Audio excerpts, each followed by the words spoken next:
आसानगंज में एक लड़की रहती, उसका नाम था सुहाना। उसके परिवार में कोई नहीं थी, वो अकेली थी।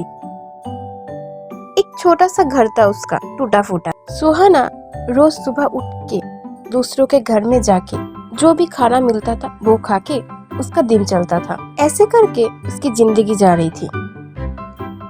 भीख मांगते मांगते सुहाना बूढ़ी हो जाती है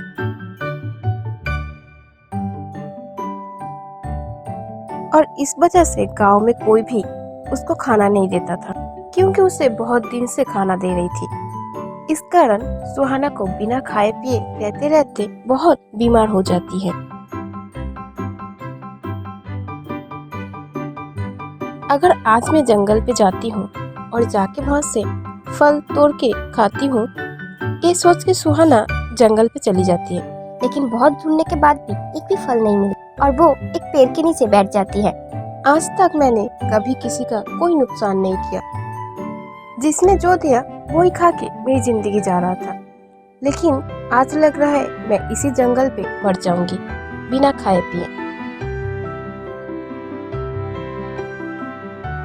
सुहाना ये सोच रही थी और तभी सुहाना के सामने एक चिड़िया गिरी और एक भूखी चील उसके ऊपर हमला किया। ये देख के सुहाना एक डंडा लेके उस चील को मारने लगा और वो डर के भाग गई। और तभी उस चिड़िया को सुहाना अपने गोद में लेती है। उसी समय वो चिड़िया एक परी का रूप लेती है और बोलती है, सुहाना तुम बहुत ही अच्छी हो, तुम्हारा हालत ज्यादा अच्छा नहीं है, फिर भी तुमने मेरी सहायता की।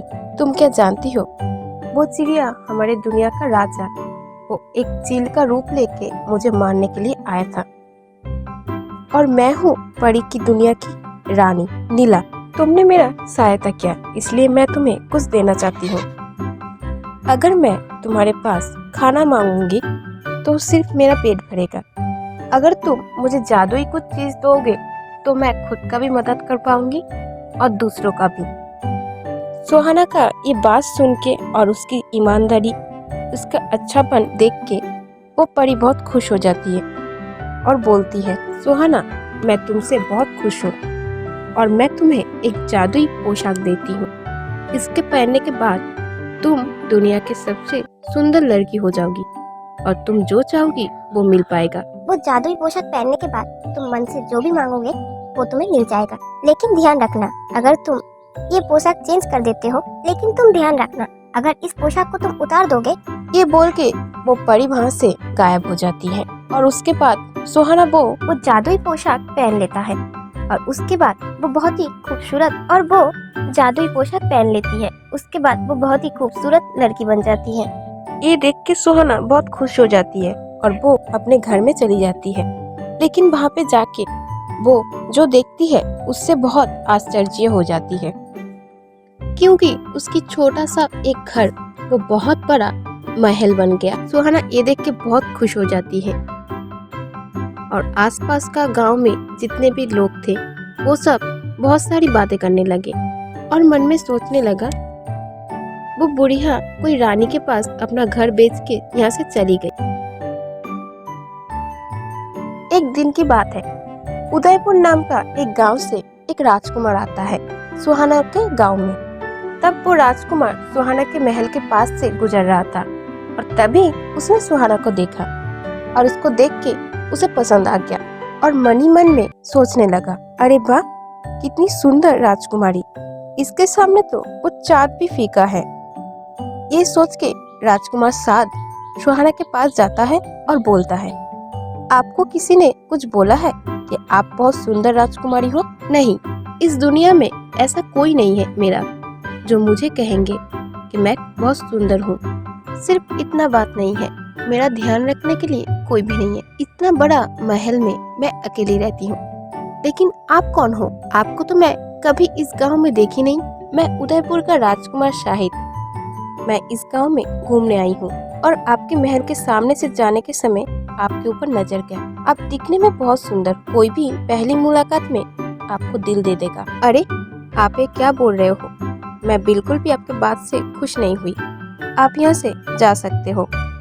राजकुमारी दया करके मेरे ऊपर गुस्सा मत कीजिए। आप मेरी पूरी बात तो सुनिए। मैं आपको मेरे दिल की बात बताना चाहती हूँ।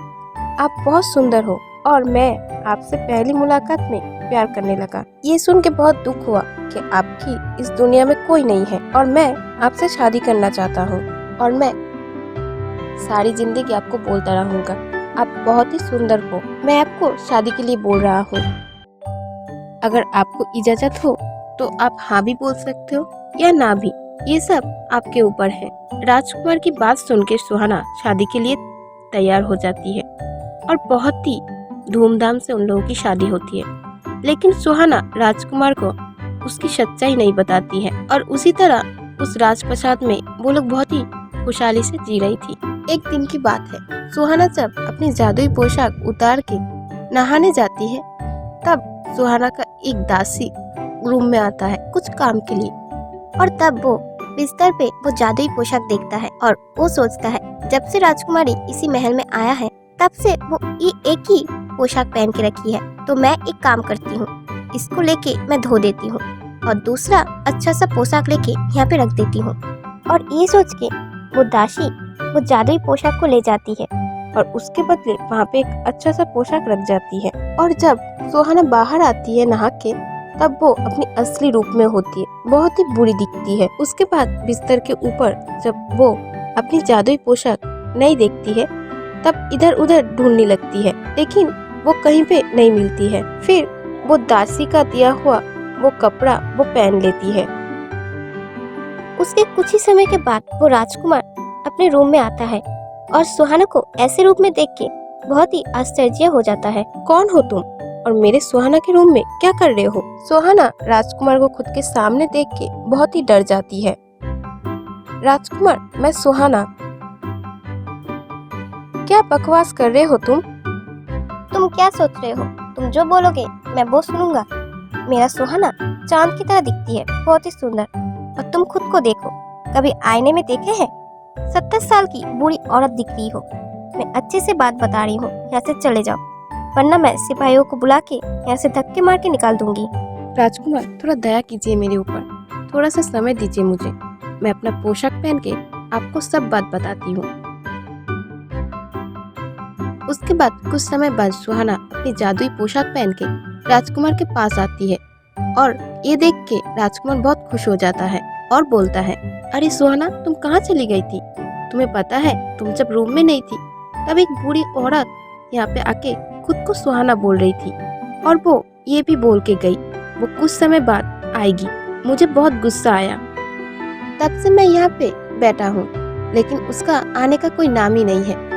लगता है डर के मारे भाग गई। उसके बाद सुहाना अपनी जादुई पोशाक के बारे में सब राजकुमार को बोलती है। राजकुमार, कृपया करके मुझे माफ कर दीजिए। मुझे पता है मुझे माफ करना इतना आसान नहीं है, फिर भी मुझे माफ कर दीजिए। मैं हमेशा के लिए आपकी जिंदगी से दूर चली जाऊंगी। ये बोल के सुहाना रोने लगती है। उसके बाद वो राजकुमार बोलता है, नहीं सुहाना, मैं तुमसे मन से प्यार करता हूँ और तुम जैसी भी हो। तुम अगर मुझे पहले ही सच्चाई बता देते, अगर तुम पहले मुझे सच्चाई बताते तो मैं पहले भी यही बोलता, क्योंकि मैं तुमसे दिल से प्यार करता हूँ। और ये मत सोचना सच्चाई जानने के बाद मैं तुमसे प्यार नहीं करूँगा। मैं पहले जितना प्यार करता था मैं अब भी उतना ही प्यार करूँगा और अब तो और भी ज्यादा करूँगा, क्योंकि तुमने मुझे सारी सच्चाई बता दी। ये बोल के राजकुमार सुहाना को गले लगा लेता है और सुहाना बिना झिझक के उसके साथ रहने लगता है उसी महल में और उन लोगों के जीवन बहुत ही अच्छे से चलता है।